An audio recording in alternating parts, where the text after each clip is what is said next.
Okay, just waiting for a few more people to arrive. Okay, I'll kick off. So yeah, hi, I'm Catherine from National Geographic Learning. I'm a teacher trainer for Europe, Middle East and Africa. And around 18 years ago, I think, Anne, you came to Bilbao, to the British Council, and you gave a fabulous session that inspired me. So yeah, well done for doing your thing for so many years. And thank you for that session just now, that was great. So the aims of this session are to make sure we all understand what inquiry-based learning is. We'll then go on and look at the benefits for the English language learner. And we'll look at practical strategies to implement inquiry-based learning in your classes. Just start my stopwatch to make sure I don't overrun. So, what is inquiry-based learning? Let's see. Let's check your prior knowledge. I'm going to ask you also to stand up, just like in Anne's session. So I'd like you to stand up when you look at the following statement, not yet, sorry, when you look at the following statements, if you believe that they are corresponding to inquiry-based learning, as opposed to traditional learning. So let's do the first one all together. So, is this inquiry-based learning? Students listen, they take notes, and they memorize facts provided by the teacher. If you think this is inquiry-based learning, stand up. Okay, good. Yes, absolutely not. Complete opposite. All right, what about this one? The teacher acts as a facilitator, providing input and guidance and support for student investigations. If you think this is inquiry-based learning, please stand up. Okay, great, good. Next one.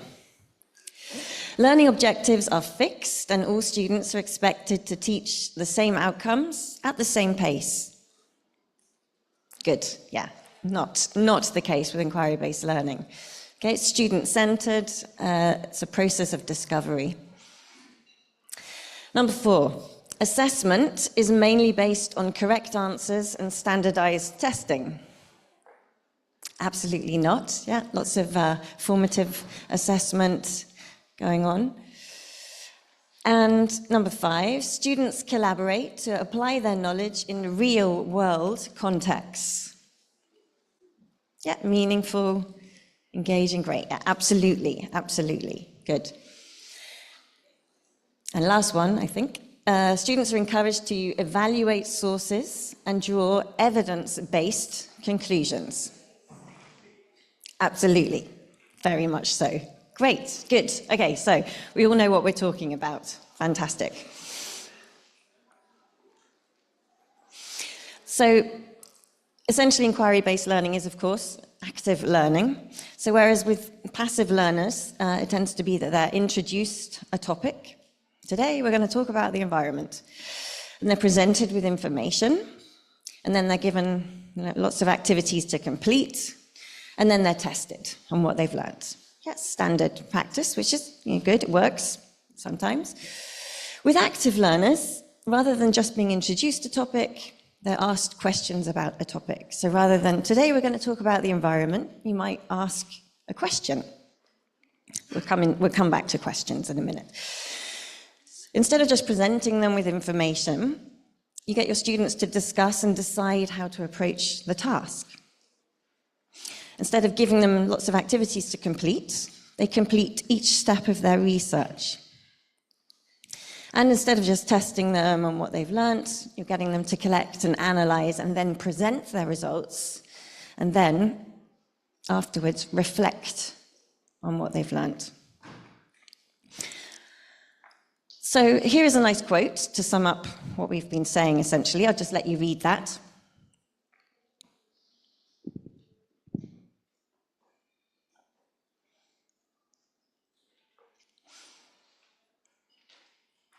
Okay, so all about asking big questions.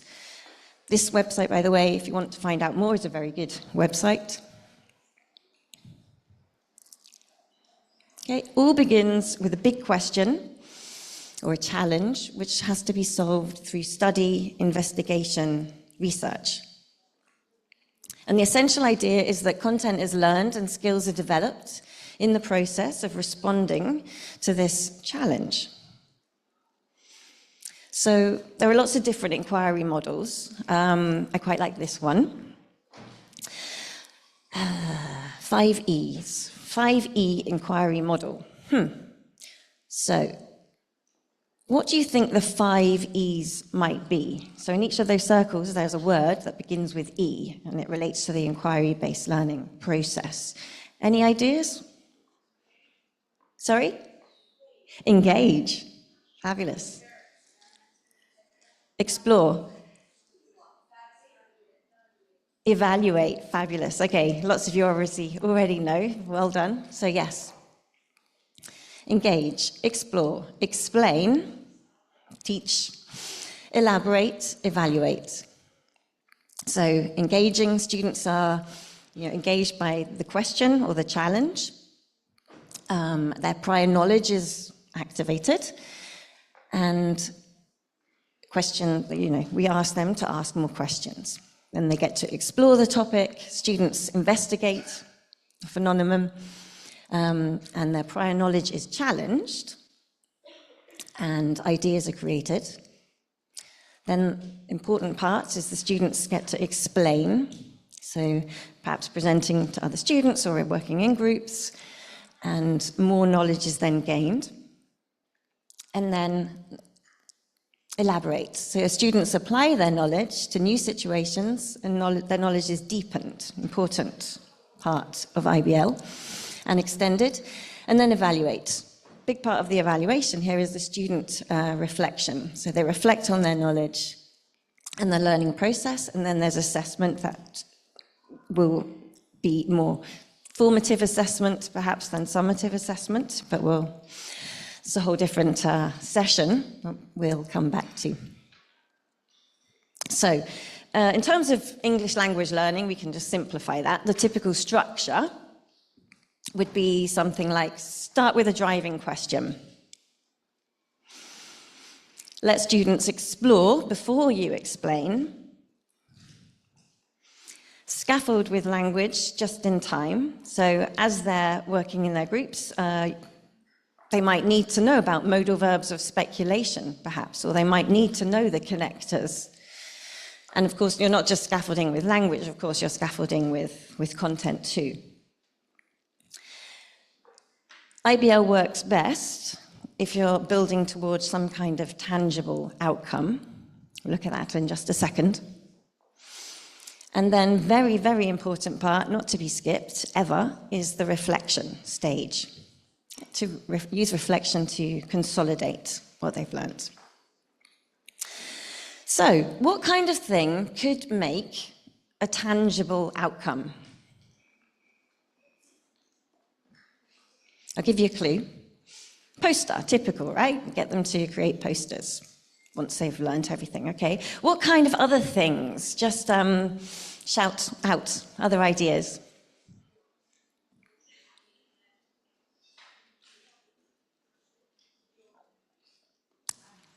Pardon? Social media posts, okay. A report, okay.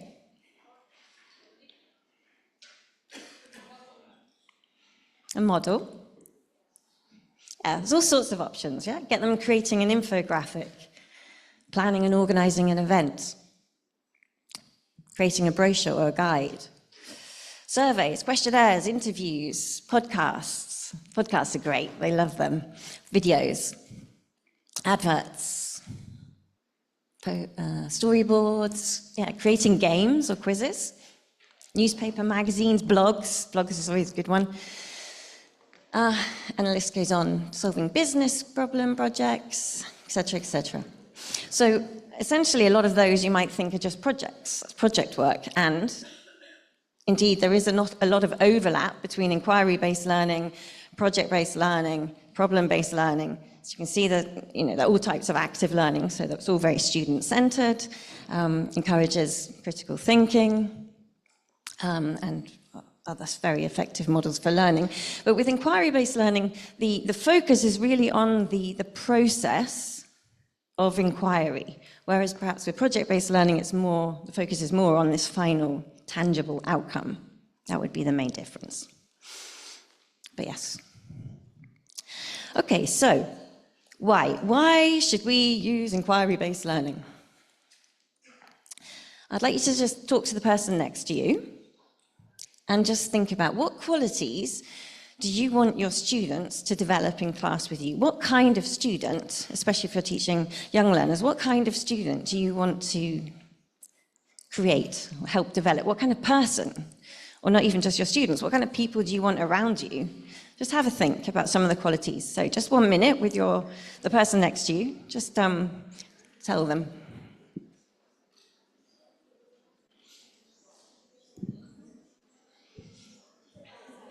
Team players, yeah, people like team play. Confidence, yeah.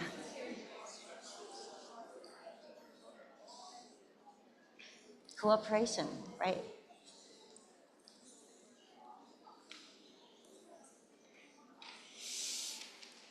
What kind of students do you want?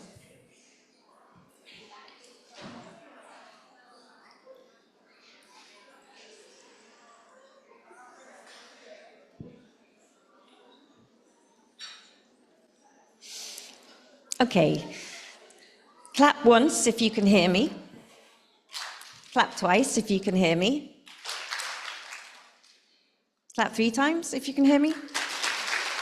Okay, thank you, good, good. So I was hearing lots of great things there, cooperative, collaborative, good communicators, team players, okay, which are essentially a lot of the things that I thought of too.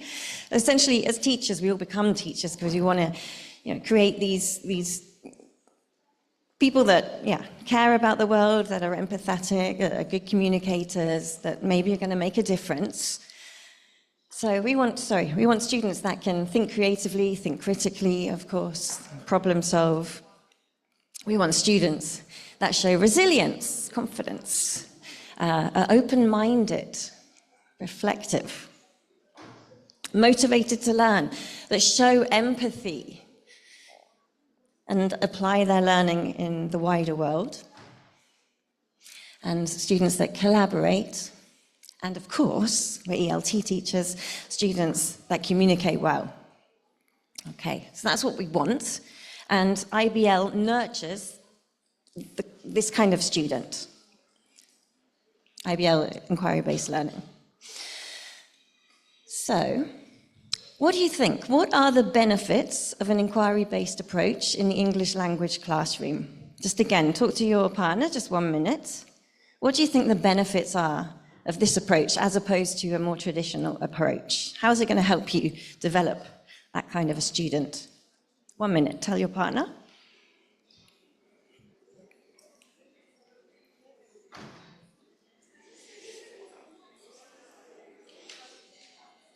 No idea?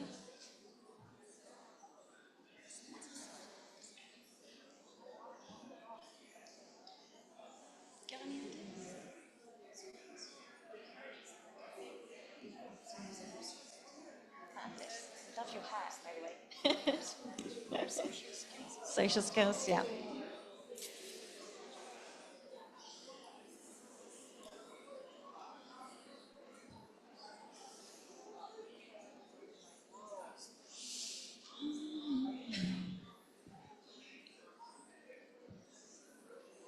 Okay, thank you. Clap once if you can hear me. Clap twice if you can hear me. Great. Okay, so there are lots of benefits. Essentially, because of the process of research, it helps deepen the learning, becomes more memorable, becomes more real, it's much more engaging. It also develops those higher order thinking skills, those HOTS. Yeah, so there's lots of critical thinking going on, creative thinking, and that will help with problem solving, resilience, future skills, life skills, call them what you want, those 21st century skills. Of course, it supports language acquisition. While they're researching, discussing, they're going to need language. And it fosters learner autonomy and motivation. motivating when they take ownership of their learning. Okay, so lots of good reasons to use inquiry-based learning. If we just to summarize that a bit. So if we look at passive learning, and this is the Bloom's taxonomy, I'm sure you all know it. So passive learning is, yes, remembering facts and understanding them, which is great, but less memorable than when you go higher up and you start applying the information. And I really like this chart because it has all these nice verbs that you can use to really understand what apply means. So with applying, you execute, you implement, you solve, you demonstrate, interpret, and then you analyze, because of course, if you're doing inquiry-based learning, you're going to be analyzing a lot of data. And so yes, getting them to draw connections, differentiate, organize, relate. And then of course, they're evaluating the information.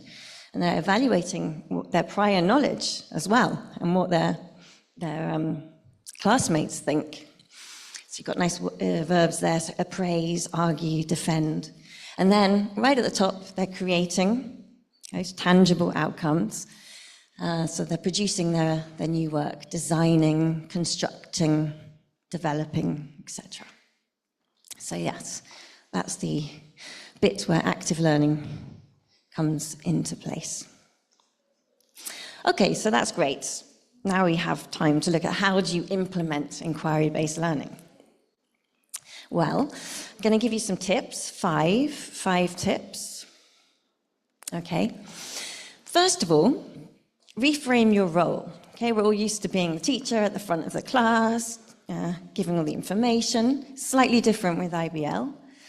Okay, it's, as this poet, American, I think, poet came up with this nice quote, "The art of teaching is the art of assisting discovery." And with IBL, it's very much, you're no longer the sage, the know-it-all on the stage in front of the class. You stop doing that, and you're doing much more of the monitoring, behind the students, listening in, coming in to support them, helping time keep. You're giving them information when they need it. Okay, so you're behind them. Of course, you can't just kick back and relax. You're very much needed. What I like to do a lot is I'll stand behind them with a clipboard, and on the clipboard I have lots of post-it notes. And as I monitor them and listen to them in their groups, I'll be taking notes, and especially about language. So, for example, if I notice that some of them are making mistakes, so I'm based in the north of Spain, and the typical mistake they make there, I don't know what the typical one is here, but the typical mistakes there are things like I am agree, should be I agree, or people is instead of people are, and a few others, I don't know. Are those the typical mistakes here? Same ones? Okay. Okay. And what I'll do is I'll write down, okay, I am agree, and I'll cross out the am, and I'll put it in front of them, and I'll tell them to keep these post-it notes in the inside back cover of their course book, so that if it happens again when I'm monitoring, I can just open the book and show them. It's like, you've made this mistake again. This is a tick. You need to sort it out, and it helps them pay attention to that. That sounds a bit negative because I'm focusing on the errors. I also focus on the good stuff, and then we'll go over that in class too. You know, they get constant feedback from me, the guide on the side. Okay. Okay, very important, of course, to scaffold. You can't just say, okay, here's a question, go and talk about it. Bye. You are the teacher, or the guide on the side, teacher. So the inquiry-based approach promotes learner autonomy, making it more motivating, but it's essential that you provide the appropriate level of support, especially in primary education. So you're obviously going to be scaffolding with vocabulary, just like normal. You're going to be scaffolding with strategies, for example, reading strategies, writing strategies, listening strategies, and of course, grammar.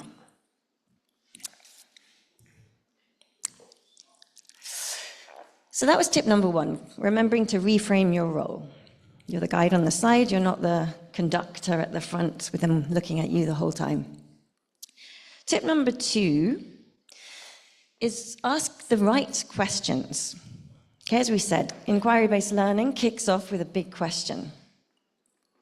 So, what is a good inquiry question? What do you think? Can you just tell your partner 1 minute? What do you think a good inquiry-based question involves? 1 minute, go.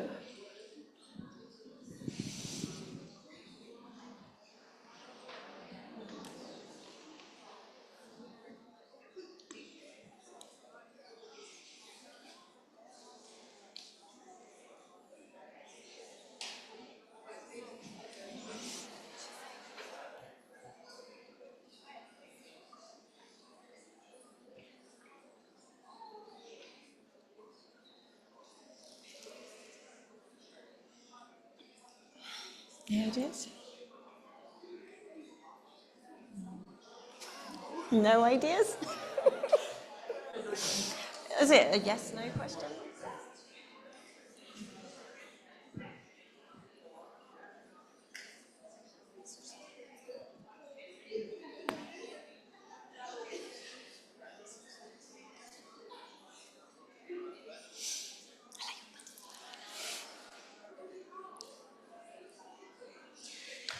Okay, clap once if you can hear me.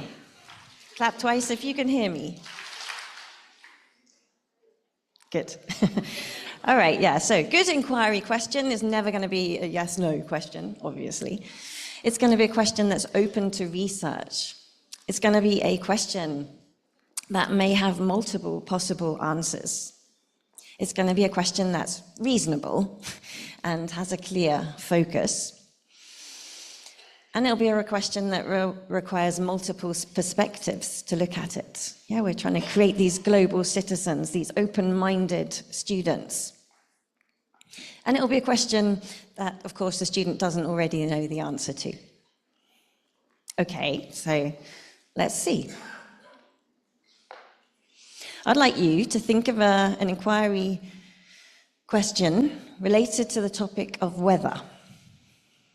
Okay, so there's one. Why is the weather important? That's a good inquiry question. Can you think of any others? Okay, just 30 seconds. Tell the person next to you. Can you think of another inquiry question related to weather? Go.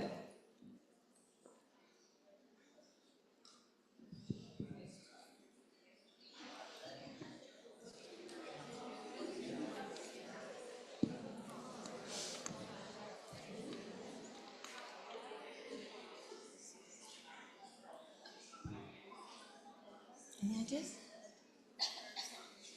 No, I was saying that they can, regarding the level, they can use adverbs, adjectives. Yep. Yep, absolutely. But can you think of a good question? A research question?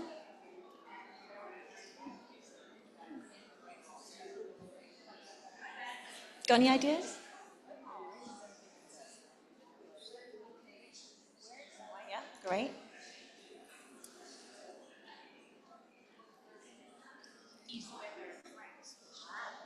Yeah. Okay, nice one, nice one. Is weather a threat? That's a good one. Okay, clap once if you can hear me. Clap twice if you can hear me. Okay. All right, yeah. So I heard a nice one over there. Is weather a threat? It's a good one. Or maybe, how does weather affect the way people live in different parts of the world? What would happen if the weather suddenly changed drastically in your local area? And why do farmers and scientists closely monitor the weather? And how does it affect their decisions? Obviously, it depends on the language level of your students. I put those into Copilot for a kind of B1 plus B2 level. Obviously, you can simplify it. I heard, what's your favorite season and why? Want something slightly easier. Okay. Oops. So if you're thinking about trying to create, those globally aware citizens and trying to create students that will make, maybe succeed in life and maybe make an impact on the world, you might want to check out this site. It's National Geographic organization, the Geo-Inquiry Educator Resources, and they have this wonderful framework. And one of the things is this, getting them to create these big questions relating on making the world a better place in some way. So, for example, how can we, as students, save tigers or different species? So it's just quite a nice one I like to use, especially if you're talking about climate change. Okay.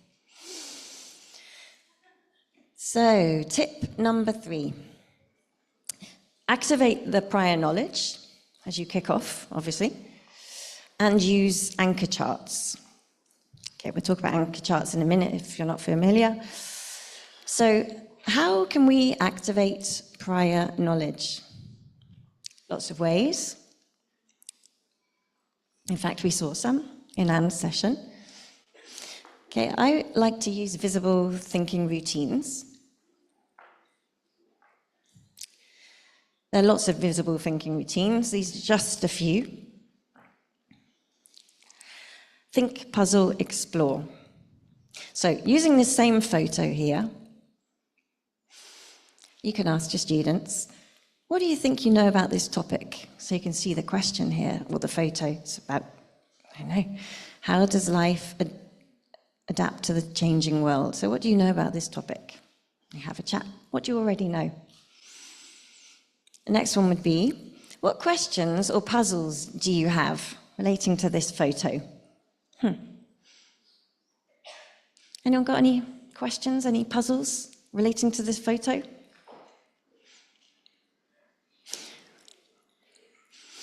I wonder what the polar bear is looking at.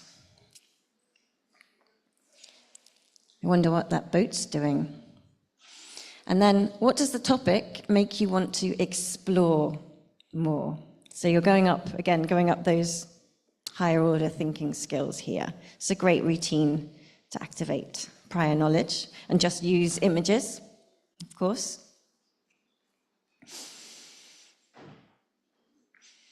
Another one would be this. It's very similar. So I see. So in this photo, I see some young people rowing or racing, okay? And I can see they are wearing fancy dress. And we go up one. I think. What do you think? I think it's a competition. I think it's not in my country.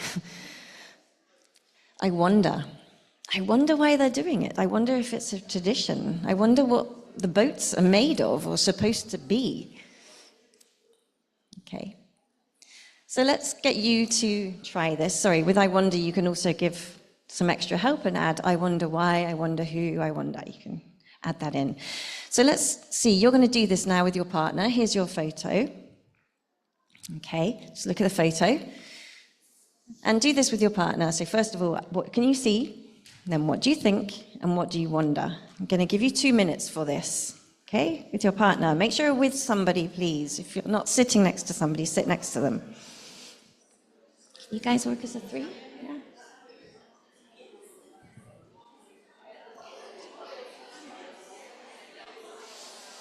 Can you guys work together, maybe?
So yeah, what are they doing there? For how many years are they practicing this? Okay, thank you. How much they get? Okay, clap once if you can hear me. Clap twice if you can hear me. Clap 3 times if you can hear me. Thank you, great. Okay, good. So I see, what can you see? You can see 2 men under the sea, etc. I think, and I wonder, just interesting to hear what you came up with. So what did you come up with for I wonder? Oh, I wonder for how many years are they doing this? Yeah. Great. Any others? How much do they get? Because it looks like a job. How much they get paid? Great. Any others? Any other examples? Yeah. I wonder if this research is helping protect the coral. Fabulous. I wonder if this research is helping protect the coral. Very good. Yeah. I wonder where it is. I wonder who took the picture? Who took the picture and why? Great. You can see it's a fabulous activity and it works with any good photograph every time. It's a great one. And again, you can do, as Anne suggested, if you want to practice writing skills, you can get them writing down sentences as well, of course. Great one.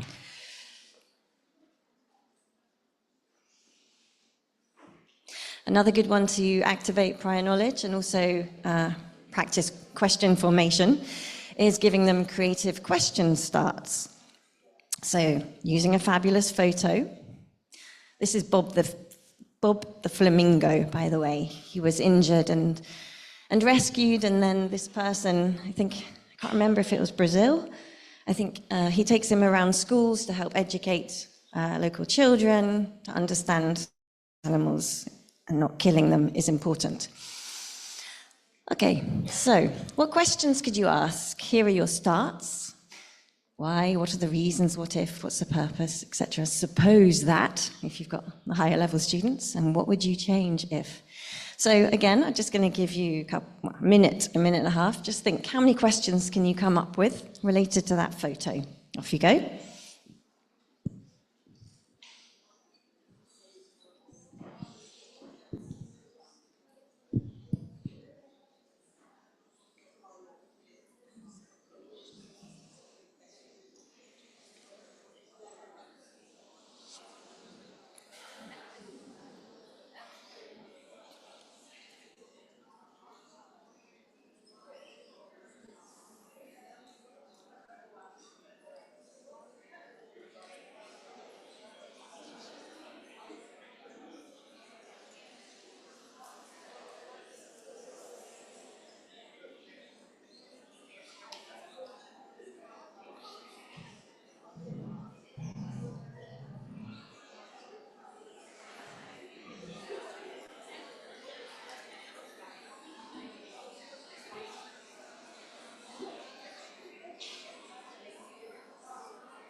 Okay.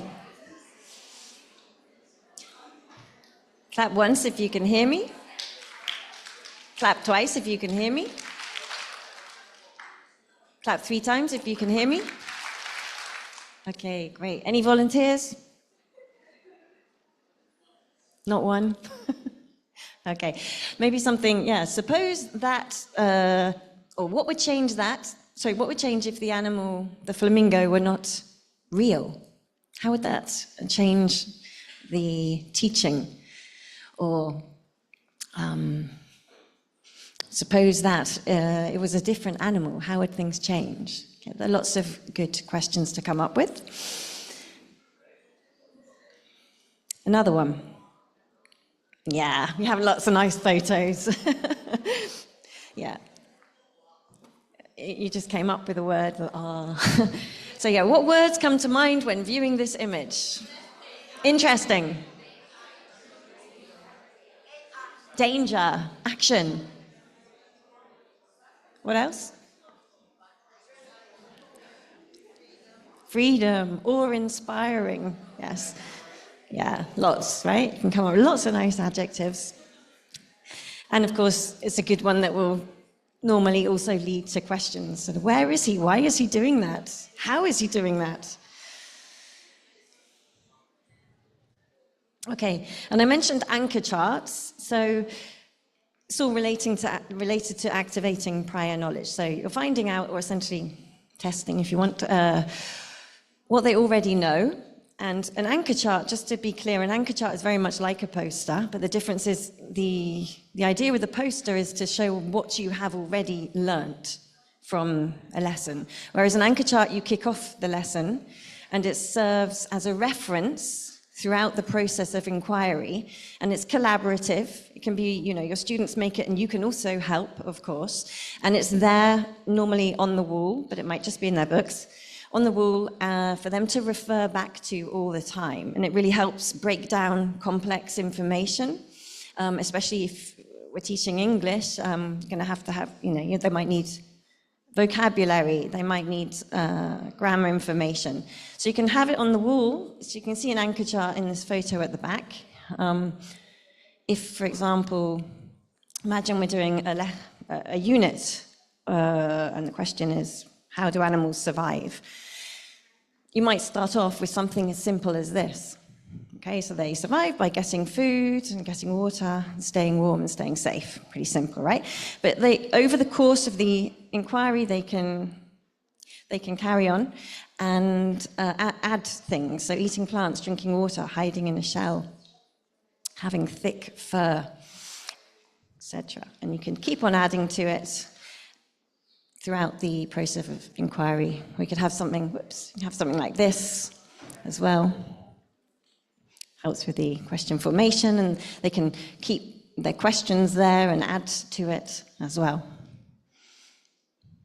Okay, so anchor charts, they provide structure, they organize information, they act as a reference throughout the inquiry process, and they're very, very good for reflection because, of course, at the end of the process, they refer back to these anchor charts and see how what they've learned and maybe how their opinions have changed. Number 4, real-world content. Use it. Real-world content. Why? It's more engaging, it's more meaningful, students can see their place in the world. So, by real-world content can be images about real places, real people, and real stories. These are just some fabulous stories we have with the National Geographic explorers. These are really good role models for students. They've all got very interesting stories to tell. You can also make sure that you're using content that is varied. So we're going to be using not just fabulous photos, but also audios and videos and articles and infographics. So we're really helping develop multiple literacies. And so not just textual literacy, but also media literacy, visual literacy, of course. We've just looked at a lot of options for that. Social literacy and global literacy. So, for example, fabulous photos. How do animals survive? You might also have an audio.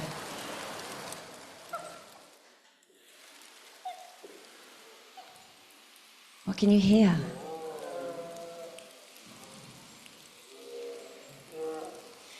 And you might want to show video, real, documentary.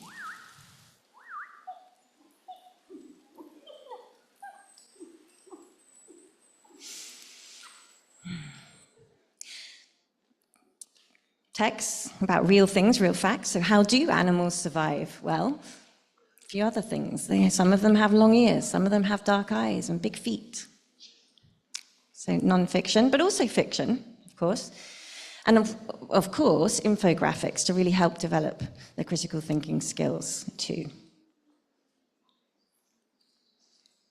Okay. And tip number 5, include reflection time. Don't skip it. So this is a nice routine for reflection and self-assessment, or even, it could be peer assessment too. So what did I do? What did I do in this inquiry-based learning process? What did I learn? How did I learn? How well did I do? What do I need to do next? And then share it with somebody, a partner, a parent, a teacher. Okay, it's a nice routine. But just to finish off, I just want you to think of some kinds of questions that you might ask your students to encourage them to reflect on their communication skills during the inquiry process, their collaboration skills, their critical thinking, their language skills, their creativity, and time management and feedback. So just 1 minute only, so we're running short of time. Can you just think of what kind of things you might ask your students to get them to reflect on these different factors? If you go.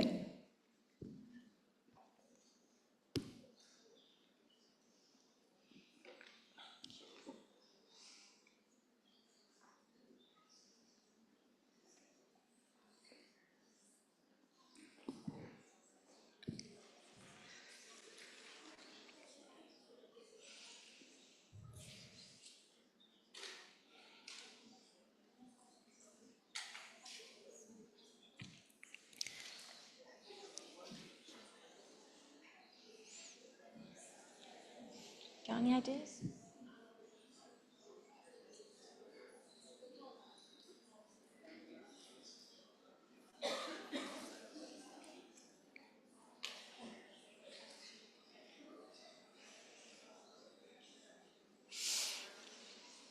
Okay.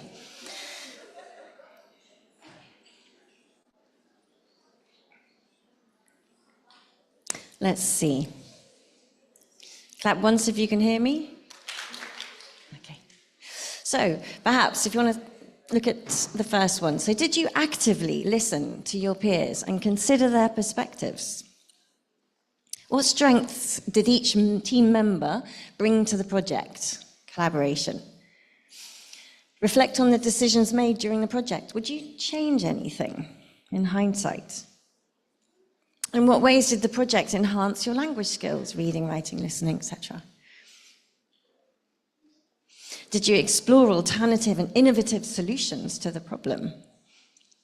Two problems, sorry. Were there any moments where time constraints impacted the quality of your work? And how did feedback from your peers or your teacher contribute to the improvement of your project, your tangible outcome? Okay, many books have nice reflection guides at the end of units. For example, this one on how do animals survive? So what did you learn about? How did you grow? Curiosity. So what other questions do you have, etc. Okay, so coming to the end, summary and reflection. So in summary, implement inquiry-based learning into your classroom by reframing your role, guide on the side, asking the right questions, activating prior knowledge and using those anchor charts right from the start of your unit of inquiry, using real-world content, fundamental, and including reflection opportunities. So it's time for you to reflect, of course. So I'd just like you to think, what are you going to take away from this session? Just think to yourselves, what are you going to take away?